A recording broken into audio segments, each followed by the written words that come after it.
Hi students, Standard 12 Business Maths Chapter 1 Applications of Matrices and Determinants. Exercise 1.2 Question number 2. A commodity was produced by using 3 units of labor and 2 units of capital. சரிங்களா, 3 units of labor அப்படின்றத எக்ஸ்ன்னு எடுத்துக்கலாம். Labour வந்து X, capital வந்து Y.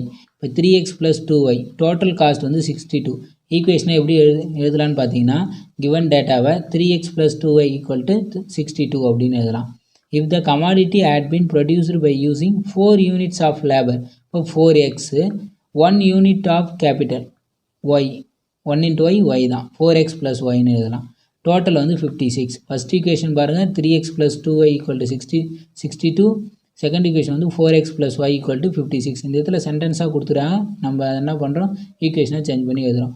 Labour வந்து X, capital வந்து Y, அந்த மாதிரி எடுத்துக்கிறோம். சரிங்களா, இப்போ what is the cost per unit of labour and capital? Per யூனிட்னு கேட்குறாங்க, ஒரு யூனிட்டுக்கு எவ்வளோ காஸ்ட் அப்படின்றது தான் இந்த இடத்துல கொஸ்டின். சரிங்களா, இப்போ யூஸ் டிட்டர்மினன்ட் மெத்தட் அப்படின்னு கொடுத்துருக்காங்க. அப்படின்னாலும் கிராமர் ரூல் அப்படின்னாலும் ஒன்று தான். ஃபஸ்ட்டு டெல்டா வந்து ஃபைன் பண்ணோம். ஈக்குவேஷன் 2 தான் கொடுத்துருக்காங்க. அதில் ஃபஸ்ட்டு டெல்டா, அடுத்து டெல்டா எக்ஸ், அடுத்து டெல்டா ஒய் மட்டும்தான் வரும். டெல்டா இசட் வராது. ஏன்னு பார்த்தீங்கன்னா இந்த இடத்துல ஈக்குவேஷன் 3 கிடையாது. இசட்டோட கோஎஃபிஷியன்ட்டு இங்கே கிடையாது, நம்மளால் எடுத்து எழுத முடியாது.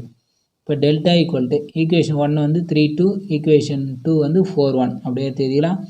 எக்ஸோட கோஎஃபிஷியன்ட் வந்து 3-4, ஒய்யோட கோஎஃபிஷியன்ட் வந்து 2-1 அப்படியே எழுதிக்கலாம். சரிங்களா, இப்போ ஈஸியானது தான் இது. AD minus BC. இப்போ இன்ட்டு பண்ணுங்கள். 1 × 3 3 -4 × 2 வந்து 8. 3 - 8ஓட வேல்யூ பார்த்தீங்கன்னா -5. டெல்டா வேல்யூ வந்து -5. இப்போ நாட் ஈக்குவல் டு 0, தேர்ஃபோர் நம்மளுக்கு எக்ஸ்ஒய் வந்து சொல்யூஷன் நம்மளுக்கு ஆன்சர் கிடைக்கும். கிராமர் ரூல் வந்து அப்ளிகபிள் ஆகும். இப்போ டெல்டா எக்ஸ் வேல்யூ ஃபைன் பண்ணோம். டெல்டா எக்ஸ் பார்த்தீங்கன்னா டெல்டாவில் இருக்கிற எக்ஸோட கோஎஃபிஷியன்ட் மட்டும் சேஞ்ச் பண்ணி ஆர்ஹெச்எஸ் வேல்யூ எழுதணும். 62, 56 அதான் எழுதியிருக்கேன். அடுத்து பார்த்தீங்கன்னா 2-1 அப்படியே தான் இருக்குது, அதில் எந்த சேஞ்சுமே இல்லை. இப்போ இன்ட்டு பண்ணோம். AD minus BC. 1 × 62 62 -56 × 2 112. இப்போ ஆன்சர் பார்த்தீங்கன்னா -50. இதேமாதிரி டெல்டா ஒய், ஒய்யோட கோஎஃபிஷியன்ட் மட்டும் சேஞ்ச் பண்ணோம். 62, 56 3-4 அப்படியே தான் இருக்குது. இன்ட்டு பண்ணோம். 56 × 3 168 -4 × 62 248. நம்ம ஆன்சர் வந்து -80 கிடைக்கும்.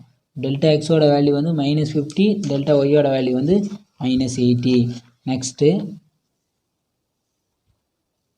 இப்போ x = delta x by delta apply பண்ணிக்கலாம். y = delta y by delta apply பண்ணிக்கலாம். Equal to delta x value வந்து -50 டிவைடட் பை டெல்டா வேல்யூ வந்து -5. மைனஸ் வந்து கேன்சல் ஆகிடும்.